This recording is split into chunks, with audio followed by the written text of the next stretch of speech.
Dr. Parr? Thank you. So this letter, this is from the Education Legislative Advocacy Committee. This was not a letter that was drafted by the district or the superintendent. It was a letter drafted by this committee sent forward to the full board for its approval to send on to Governor Ayotte. This is a letter that is in response to a bill that has passed the House and Senate at the state legislature. This is HB 324, which is essentially a book ban bill, which prohibits materials harmful to minors in schools, but it fails to define these materials adequately. In its reach, the bill encompasses curricular materials, library holdings, and anything presented in schools, online or in person.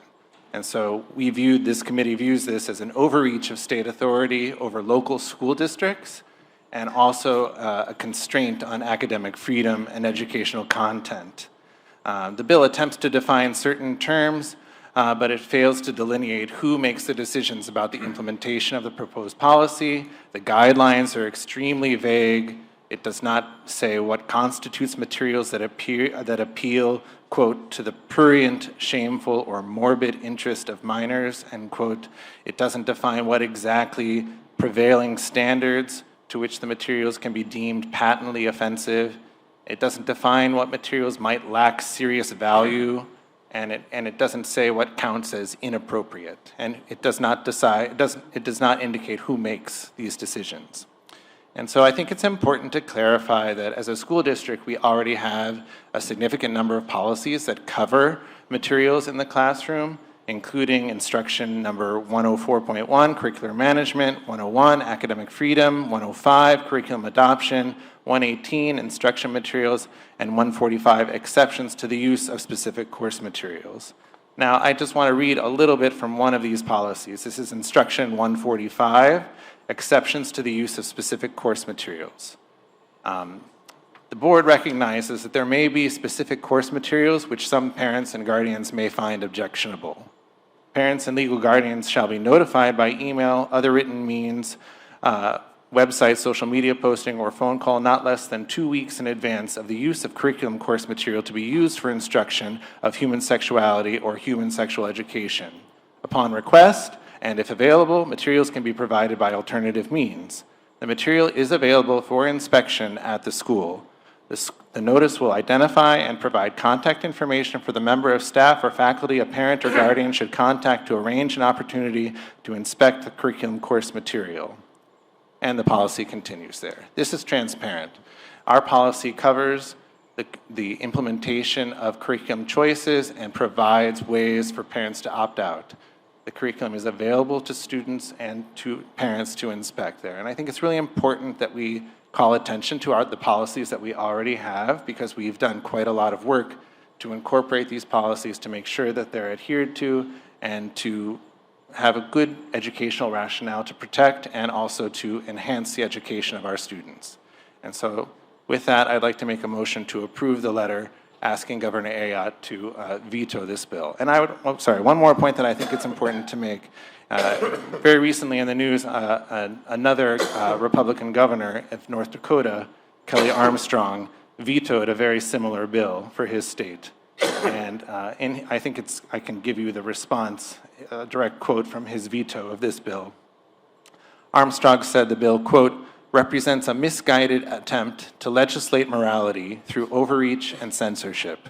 The bill imposes vague and punitive burdens on professionals and opens the door to a host of unintended and damaging consequences for our communities, end quote. And so that was a bill that was vetoed in North Dakota, very similar in its scope to this bill. So I think it's important that we give context to a lot of these issues that have become polarizing in certain ways and try to stick as clearly as we can to the facts on the page, the policies in effect, and to really stand by the integrity of our district and our student education. So I would make the motion to approve the letter as written. So we have a motion to approve by Committee Member Parr. We have a second by Committee Member Turner. Any further Vice Chairman O'Connell. She asked for a roll call. Oh, I didn't hear. Okay. So we'll wait then. Okay, thank you. Yeah, so we've called for a roll call vote. Who was that? Who was called for the roll call vote? Oh, thank you. So I just want to say something. I don't know where to start with this. I'll be brief. because my colleague has spoken well on this topic, and I agree with everything that Dr. Parr just said. First of all, the letter is to ask Governor Ayotte to not sign the bill. This is not Governor Ayotte's bill. This is not, we don't know whether she'd sign it or not. Just like the Republican governor who was just named decided not to sign a similar bill, we're asking Governor Ayotte to not sign the bill. And that's the purpose of the letter, to encourage her and give her our opinion that it is not a good bill. I read the bill, and I think it would be educational for some people to go and find HB 324 and read it. The preoccupation with issues of sexuality and people's anatomy is, I find shocking that a legislative body would spend its time defining the various pieces of human anatomy, most of it female. They're less concerned with the male anatomy, clearly. But it is to think that that's what our House is doing in Concord. So I find it appalling. I wish that the people in Concord would spend we hear this often. I wish they'd spend a tiny bit of time talking about academic outcomes, supporting our public education, how we improve education in this state, educational financing, the things that actually matter to the students in our schools. I wish they'd spend some time talking about that. Instead, they are busy in back rooms having closeted conversations. Who spent the hours writing this bill? To use one of their words, it's a turgid piece of work. It is not the business, in my mind, of legislators who have an awful lot of work to do in a state that has significant financial difficulties now. So I would encourage my colleagues to support this motion, that we send a letter to Governor Ayotte and ask her to not support the bill. The history of censorship and book banning over centuries of history across the world has always ended up badly. It's always been an attribute or an indicator of intolerance, of everything there is nothing fine, good, or great that you can point out to in history where a government, a society, has decided to censor its people and to ban books and do book burnings, and we should not be doing that in this state. So I'm happy to support this. Thank you. So the roll call's been. Do you want to continue? Okay. Yeah.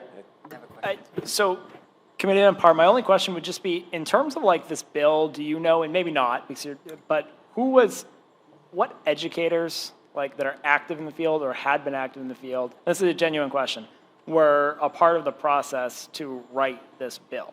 Do you know? I don't know, but I don't believe that it has the endorsement of educators or the education unions in the state, no. Were there any involved in the writing of this? No. Okay, and the only reason I ask that is because I, as an active educator throughout the last several years, have had the experience of certain bills being passed up in Concord that then come down to the schools and aren't well defined. And when you like read it, like obviously we don't want these things like in our schools, but to your point of the definition, like what defines this, it becomes very broad, and it opens up the door for interpretation in a way where then it's like we're sitting there and we're kind of looking at it and we're like, well, does this qualify? Does this qualify? Somebody calls, does this qualify? Does this qualify? And obviously this wasn't a bill, but if we go back in time, what was the name of the one from a few years ago that passed? And then it ended up just opening a whole can of worms because we're like, we can't clearly define this. So that's my issue with this, right? And to your point, like we do want to make sure that we are policing certain things that should not be in our schools and are inappropriate. But the other thing I'd just like to say too, and this is honestly probably my biggest thing out there, right?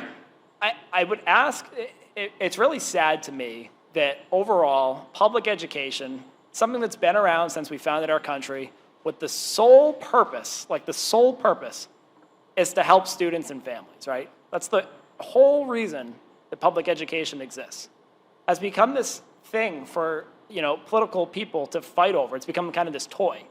And sometimes we lose sight of that when we're looking at certain things.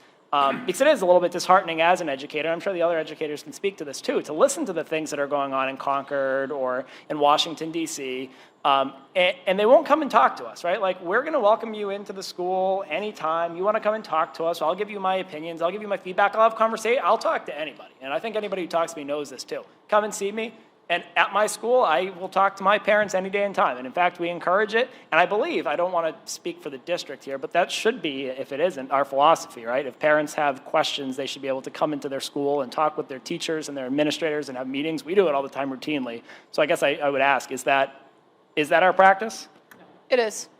It should be, right? So, because that's a really important part. Parents, families, teachers, administrators, all of our staff, we all come together, and then the students, when they're age appropriate, to have these sorts of things. And when we have things that don't work out, I know I've had many conversations. My goal as an educator is always going to be, I'm going to give my best judgment to a parent so they can make an informed decision based on what I know as an educator.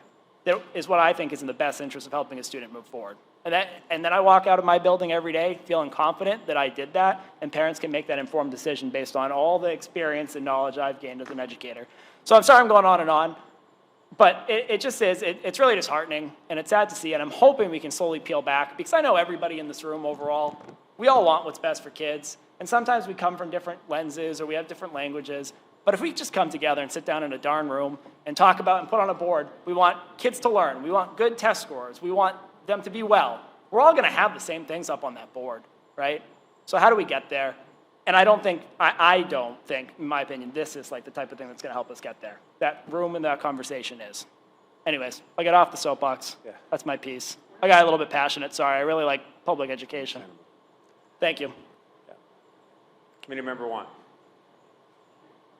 Thank you, Your Honor. I just want to ask maybe either the superintendent or assistant superintendent Doherty, who's our curriculum instructor or teaching and learning superintendent.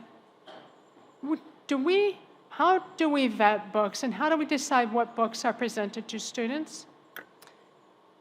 So we first start off with the curriculum and the program, so we have a committee that goes through that. That is a process that is already outlined in our policy. We also have the librarians that also look through those materials along with any other books that come in. But most of it is from the program that's already vetted through the committee, outlined in the policy. Thank you. Hey, this is not. Do they Please. take into consideration the age of students before they decide what books are appropriate? Absolutely, absolutely. Okay. Thank you. Additional. Committee Member Bonilla. Gracias, alcalde. To our leadership back there, can y'all remind the public how to our librarians the amount of education they go through in order to look to see what books are good or not for our children? Did you ask us the level of education Yes. our media specialists have? How So- long it takes them to become a librarian? I want to talk a little What bit levels about of certifications do they have? Yeah, their certification is a library media specialist certification, so it goes through the Department of Ed, your 4-year college degree to get a bachelor's, and then along with that, you have to have that type of degree to get the certification with the Department of Education as a librarian. Thank you. Because from what I've been told from good friends who are librarians, it takes them years to get their certifications, right? So these are the individuals we lean on for their expertise alongside us. I would add that not only are they going through their formal education and then their certification process, they've got continuing ed that they're responsible for on a cycle to renew their certification. So they don't sit dormant without professional development going in throughout the years. So what you're saying is consistent PD, right? Correct. Consistent. Correct. Thank you. The- Sure. Yeah. Sorry. Thank you, Mr. Mayor. I'd just like to add, I would really like to hear feedback from parents on how they feel. Like, as a district, reaching out to parents and letting them know that this has come to our attention, maybe give some verbiage, either through email, text message, on our social media platform. I feel like we definitely need to involve parents in this discussion. You know, we've talked openly tonight about transparency, et cetera. So myself as a committee member, I would like to see that prior to signing this. I also, the one piece that I would build off of from Committee Member Senecal is that I wouldn't presume that there's a preoccupation with sex. on behalf of individuals that I think have legitimate concerns about what might be in our schools or in our libraries. I wouldn't inherently assume that there's a preoccupation there, but rather there are legitimate concerns, and I think recognizing that by speaking with parents is something that's important. I have concerns with the language in the letter as well, because it just, to me, there was nothing in that letter that was constructive.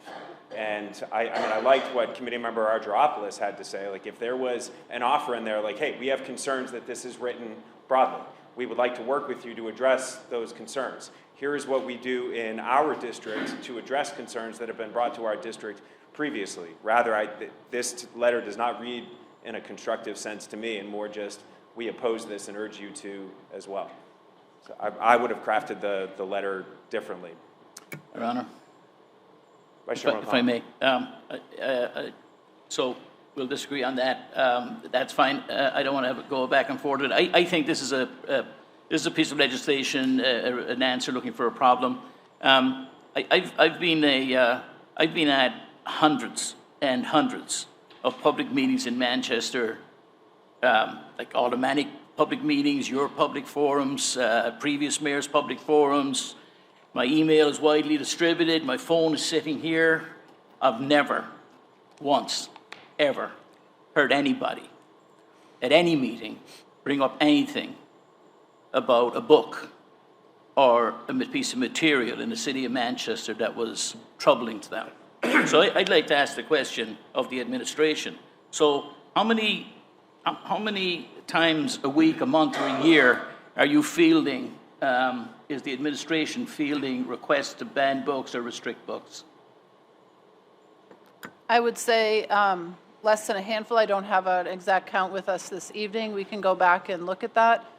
It's a very small amount. Over how many years? I mean, is it as small as I'm saying? My career in the district office, I've had a very small handful of concerns come forward. 3 or 4? Yeah. Right. Okay, so we have 11,000 students plus, and so my point is, I stand by what I said. I wish our legislature was more concerned about making sure our kids were fed and had free and reduced lunch. I wish they were concerned about education. I wish they were concerned about the remuneration for our staff. I wish they were concerned about lots of things. This isn't one of them. This is politics, and it doesn't belong in here. So I have no problem with signing the letter as it is. Thank you. Member Baines. Yeah, just a perspective. I was a high school principal in the city for 20 years. I never heard one complaint, not even one, about a book in a library. Never. To me, this is an issue about local control. It's not about anything else. There's a tendency now in governments above the local government. That used to be a huge thing in our state, that things should be determined at the local level. That's where democracy works best. Now when you have, 400 plus people up in Concord deciding what's best for Manchester. What's best for Manchester might not be best for Concord. That's up to Concord to decide those issues. It seems to me we have very strong policy in place that addresses the issue of a parent that has a concern about a book. We have that policy. So why do we need the state government telling us what to do? To me, that's the issue. It's not even the letter. What's in the letter? We're just asking the governor, and is it passed both the House and Senate? Asking the governor to take a look at this and hopefully ask her to veto it by saying that should be determined in local communities that are closest to the people. And again, I've been in public life in this city for a long time. And I have found that our government works best. Not everyone's going to agree on everything. That's not the purpose of it. But as mayor, I never had anybody call my office asking about a book. Has anybody called your office concerned about a book? We have had several. Okay. I mean, and I wouldn't say it's a great Several? deal, but there have been Handful, individuals that have maybe? reached out. With, over 100,000, about 110,000 people in the community. So to me, this is not about the content of the letter. It's not about the issue. If people have concerns about the issue, we have a policy in place in Manchester to address any concern that anybody has about the book. People have different agendas. We have it here. I respect that. I respect people coming, as I said the last meeting, but we don't need the state. This used to be, by the way, this used to be a big Republican issue. Local control. Don't tell local communities how to run things. And that's what's happening far too often at the federal level and at the local level. Thank you, Ron. Your Honor, I have a quick point of order. The message you've got to the Mayor's office regarding books, is that to do with the library, or has it to do, have you had complaints about materials about books in the schools? I'd have to go back and Okay, thanks. check. Yeah, can we do, Can I please call the question? yes, please, thank you. Committee Member Turner. Yes, please. Committee Member Parr. Yes. Committee Member Sol. Yes. Committee Member Want. Yes. Committee Member Bonilla. Yes. Committee Member Bergeron. Yes. Committee Member Argyropoulos. Yes, please. Committee Member O'Connell. Yes. Committee Member Potter. Yes. Committee Member Spillers. Yes. Committee Member Baines. Yes. Committee Member Senical. No. Committee Member O'Neill. Yes. Committee Member Gonzalez is absent. Mayor Way. No. Motion passes.